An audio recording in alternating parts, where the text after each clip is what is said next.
Hello there, and welcome to a very special return to Walk Talk.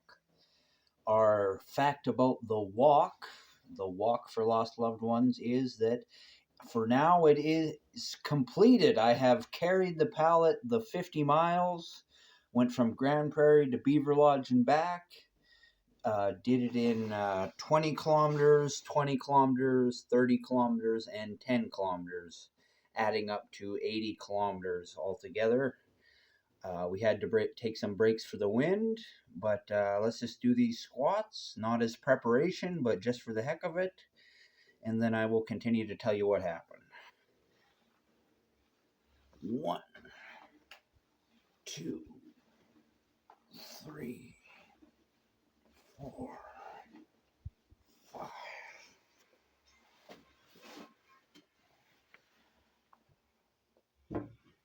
Okay, I took 2 weeks off. I took 2 weeks off of Walk Talk and Electric Sheep, you might have noticed. It wasn't really my intention to do that. I just get into the flow of recording on my lunch hours, and so I tend to record on work days, but when I have all the time in the world, I don't record. So I'm sorry I didn't have Walk Talk episodes leading up to the walk. There was just a big space, and now here we are. The journey has been completed. Took the 2 weeks off. I brought the pallet to the graffiti tunnel near the north end of Grand Prairie, and from there I went to Claremont and back repeatedly over and over again. The most I did while I was training was about 28 kilometers, and it was good training. I walk in the wind during training, but I don't walk in the wind during the actual walk. That's just a rule I have, so I'm training a little bit harder than the actual walk itself. In the future, I would like to prepare well enough that I can do the full walk in the wind or whatever weather might come my way. But this time we did get delayed by the wind.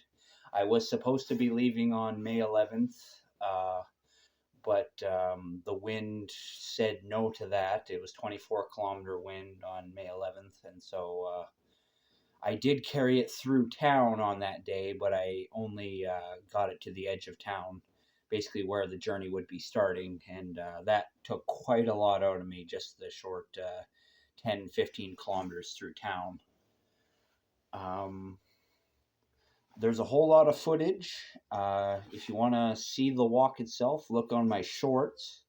It's all getting uploaded into my shorts. I've already uploaded all the footage from May 12th. There was a lot of footage, so that took a while to get it all uploaded. And I've also been uploading milestones as they come up. Like I uploaded when we got to Beaver Lodge, and I uploaded when we made it back to Grand Prairie.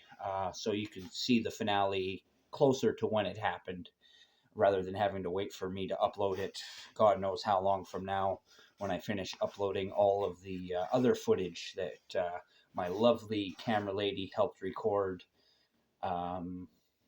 But partway through the journey there, we were told by RCMP that we were getting complaints about us on the side of the road there. And so I wasn't able to have my camera lady follow me after that point. We did get a lot of great footage, and she did continue to get footage from other angles, but she couldn't follow behind me anymore, because we don't want to upset the RCMP. We want to stay on good terms with everybody. It's hard not to get the impression that people or somebody around Beaver Lodge just can't share the highway and has to act like somebody on the side of the road is causing an obstruction, when somebody could be riding a bicycle over there and they would be causing about as much obstruction as we were causing. So I think the complaint was a little unnecessary, but the complaint was made, and so we had to compensate for that. It was not as easy walking in the ditch as it was on the side of the road. I went significantly slower after I wasn't able to walk on the side of the road. And after it rained, it was wet in the ditch too. So my feet were soggy for basically the whole journey back. Let's say the last third of the journey, my feet were soaked. Maybe not all the way back. But despite the obstacles, I would say it still went fairly well.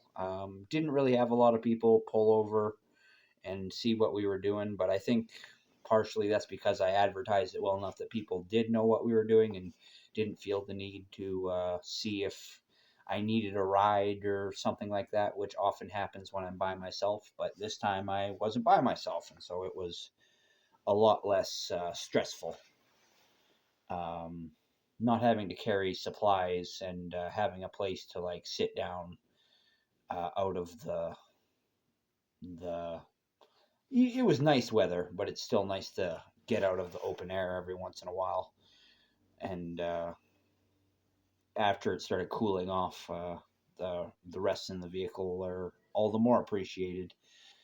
And it's just nice having somebody there, so you're not alone on the long journey. Even though there are people honking and waving and stuff, there's a distance between you and those people. They're on their way and you're on your way, but it's nice to, have somebody to interact with, because what I would hope for is that more people would, pull over and see what I'm doing, but that's okay. I'll do it regardless of whether or not I have people taking an interest in what I'm doing. I got lots of support in the comments. Um, yeah, it's all really appreciated. Um, I have loads and loads of footage to upload yet, and so as far as the series goes, the Walk for Lost Loved Ones will be continuing for quite a while, because I just have loads and loads of footage of me going from Wembley to Beaver Lodge, and less footage uh, as we go, because after the RCMP told us to not be on the side of the road, we didn't take nearly as much footage because she wasn't following right behind.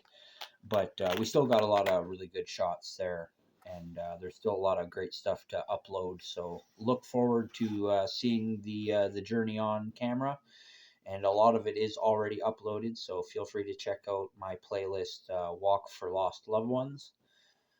Um, yeah, yeah, I would say this 50-mile walk to raise awareness for suicide prevention was a success. We can always hope for a little bit more attention, but because I'm still uploading the footage, I'm still spreading the word and spreading the attention.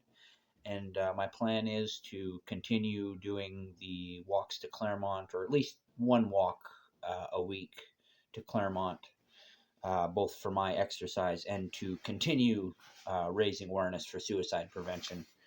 Um, it seems like I got a lot of support coming from the Claremont way.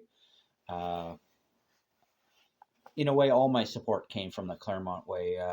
When I was doing my practice walk, somebody pulled over and said they were a truck driver, uh, and they think about me a lot, and they see me on the road, and that meant a lot to me. He gave me a can of Monster Energy, and I really appreciated that.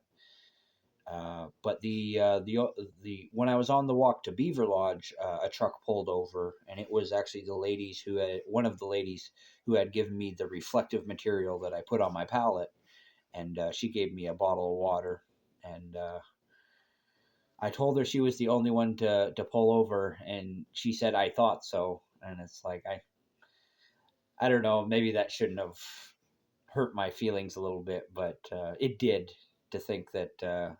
You knew ahead of time that nobody else was going to be pulling over and stopping is not, I don't want to say hurtful, but I wish people would have higher expectations, but it is what it is. You were right. The only other person to pull over was somebody pulling over to complain. Uh, yeah. Uh, because in the night I had stopped walking in the ditch, and I was kind of walking on the side of the road where I shouldn't have been. And my camera lady had just went and got some food for us, and she pulled over to give me the food there. And then somebody pulls over in the ditch beside us and says we're going to cause an accident. And it seems like a fucking drama queen, Karen's brother. But I told them, yeah, no, we'll move off the side of the road because I didn't need any more fucking complaints. And yeah, that was the only other person that pulled over. It seems like even though I don't have people pulling over on the Claremont route, I don't have complaints. So as far as I can tell, people on the Claremont Highway can share the highway a lot more than Beaver Lodge, because I don't get any complaints walking to Claremont and back, and I'm walking against the traffic. I'm walking with the traffic. Uh, yeah, I try to be careful, but I can't stop people from complaining, and everyone's entitled to their opinion. I know that they might not have been trying to sabotage the walk. They may have legitimately felt that I was a danger to the public, and if that's the case, feel free to complain. And if you're just being a dick, feel free to complain. Everybody's entitled to complain and to have their opinion.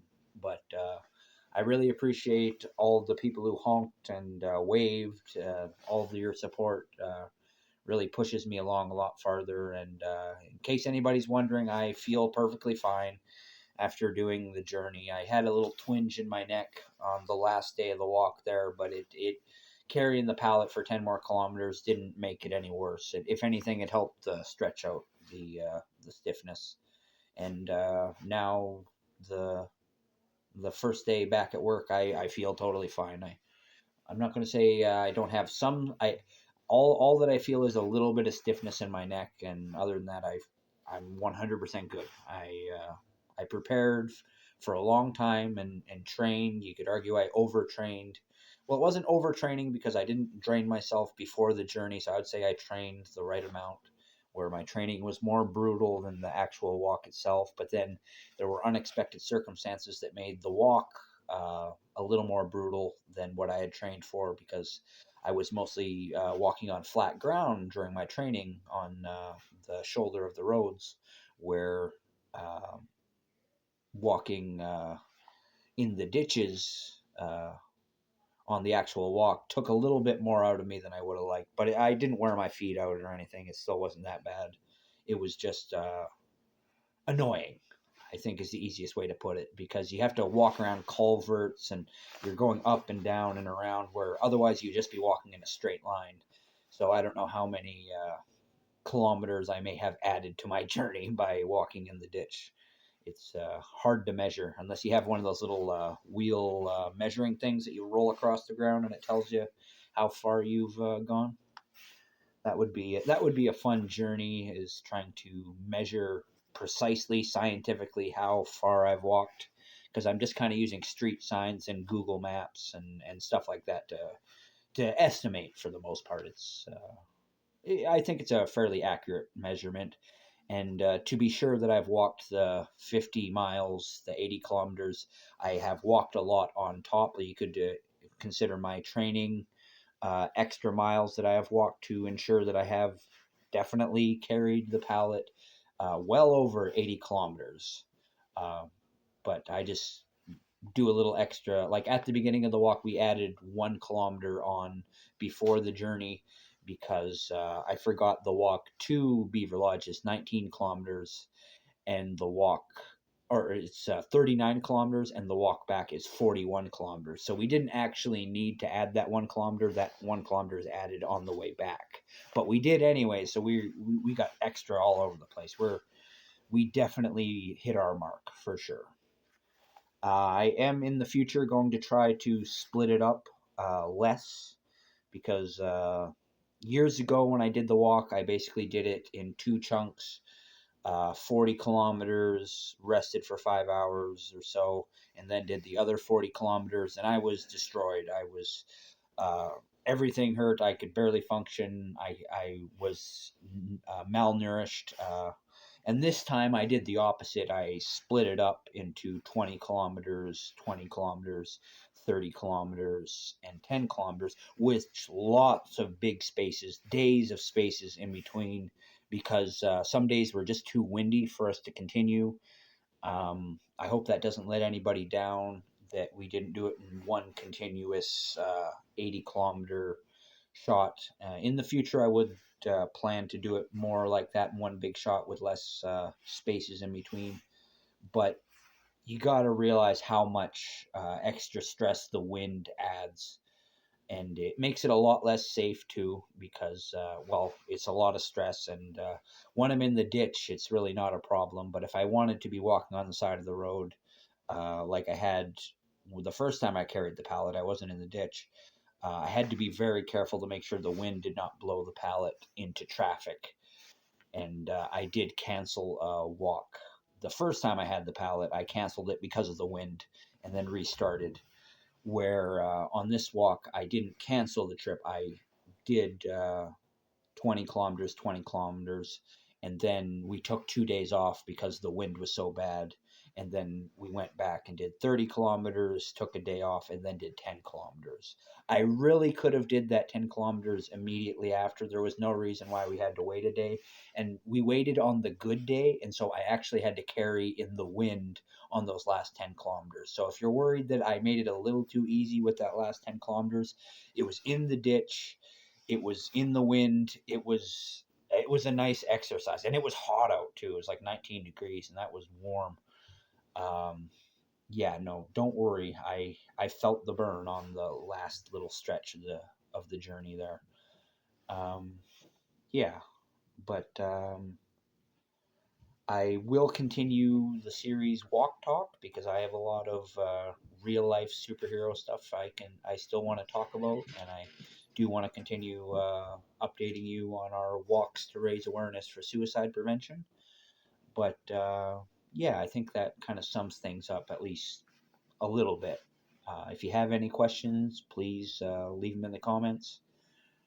And if you have any suggestions for future topics on what you would like me to watch on Walk Talk, I'd like to watch real life superhero stuff, but I just check out things on YouTube too. Sometimes I highlight channels that I think need a little bit more love, or some channels that probably already got a lot of love that I just think are great. I like to comment on. And so tune in for more episodes of Walk Talk for everything Captain Canada. And I also will be continuing on my other series, Electric Sheep, which is mostly sci-fi stories. They are partially created by AI. The ideas are mine. The bulk of the stories are mine, but there is AI assistance there. The idea there is androids dream of electric sheep. What do humans and AI dream of together? That is the series Electric Sheep. Yeah. So I hope you'll tune into that. Even if you don't like AI stuff, feel free to just comment that this is AI slop, this is garbage. All comments are appreciated. Would hope that you actually listen to the content and judge it on its own, because I'm convinced that AI can produce good content, and I think that some of my ideas are worth listening to, because I'm a fan of sci-fi and I actually enjoy some of my own episodes. Even if nobody else listens to Electric Sheep, I'm a fan of my own work. And there's over 200 episodes of Electric Sheep, so if you want to check it out, there's lots there. Uh, yeah, well, I'll just leave it at that. I'm Captain Canada, Joseph Arthur Roszell. I want to thank you for watching. I love you. I want to wish you all the luck in the world, and I want you to remember that suicide is never the answer. And I'm willing to do a lot to prove that I care about you and that you matter. This walk to raise awareness for suicide prevention, this unofficial world record carrying the pallet, is for you, whoever is watching this. It was all for you, and we're all in this together.